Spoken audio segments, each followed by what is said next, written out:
I'm Donna Meador. I'm been a women's dating coach for 10 years, probably longer. And with all the information out in social media and the networking groups that I've been in, I finally ventured into calling myself an intuitive. It felt safe. Now, I've written a book that this camera's sitting on, so I'm going to grab another copy here. I've written a book. It's about dating because when I was in my early 40s, I went out dating, didn't know what I was doing. It freaked me out. I wrote a book. Dating, it's not personal. Why? Because it's not personal. And through the journey, which is what we're talking about now, I met and married my late husband. This is actually now a love story. Pietro passed away in 2016, and I began to wonder where he was. I didn't go to psychics or mediums. It kind of wasn't on my radar, interestingly enough, but I did seek out.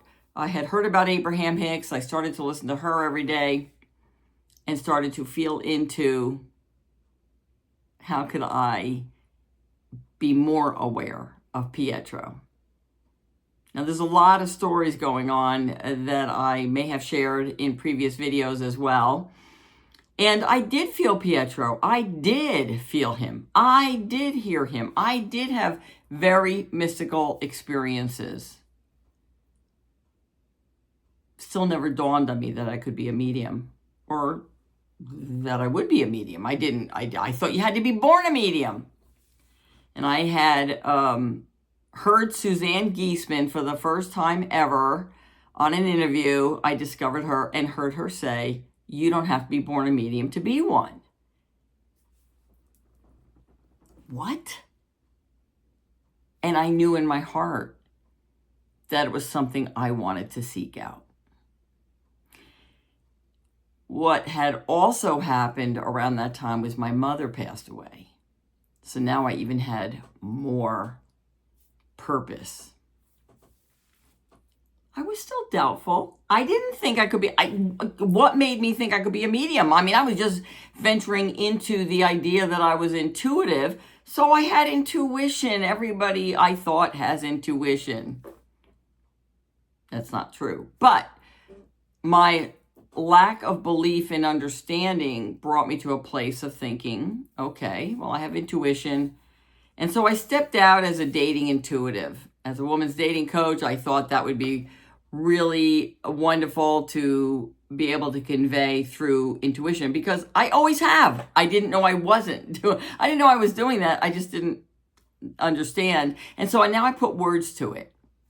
And what was even more exciting is as I stepped into this mediumship journey to become a medium, again, not knowing if I could or couldn't, I just thought I would take the class, I discovered that one of the very first things they teach you is also to tap into your psychic skills. Oh, did I have psychic skills? I'm pretty sure I do. I mean, what does that really mean? Is that intuition?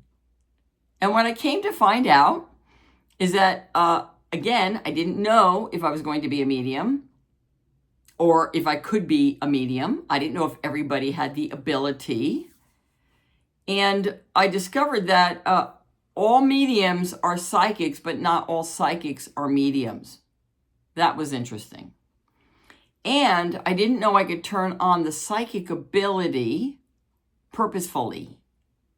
So over the first 3 or 4 months of this course was practicing our psychic abilities. And again, I'm not reading the future, but they taught us how to tap in the ability of tapping into energy fields.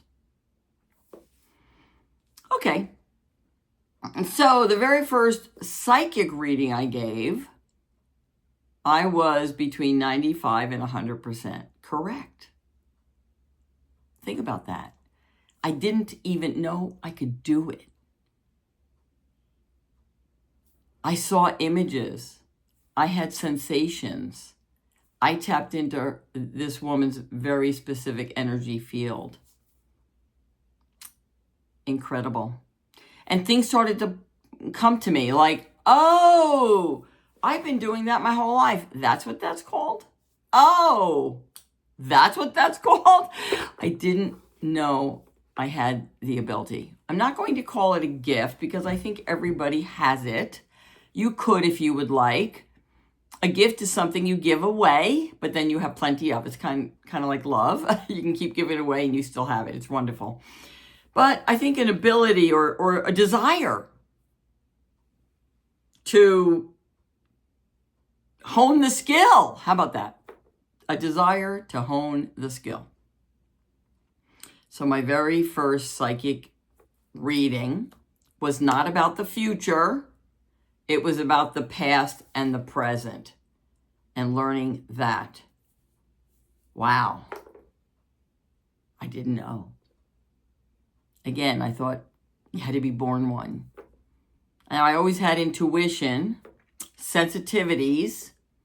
I can't say I had the gift as a young girl and turned it off. I just, it was kind of out of my realm. And I think that's just the way my soul contract, as I understand it, decided that I was going to come into this and then be able to make the decision later in life whether I wanted to pursue this, this ability and do it for others. So I'm trying to back up because I don't want to give it to you too much out of order, but the first 3 months was understanding that, and I will tell you, everybody in my class was able to, I'm going to say succeed.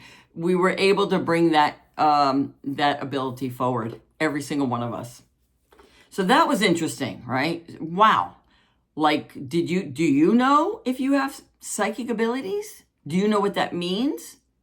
I know. I didn't either. And it wasn't until I heard Suzanne Giesemann say, you don't have to be born a medium to be one. So here we are today. This is my mediumship journey. I am a little insecure to say that I'm a medium right now. Like, I am a medium. I have only in practices.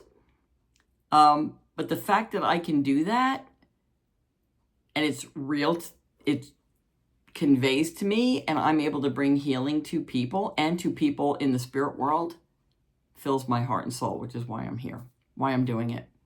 So that will be, I hope you enjoyed that. I hope it maybe brought cause for thought. And I just want to keep you abreast of what's going on because it's real, it works, it happens.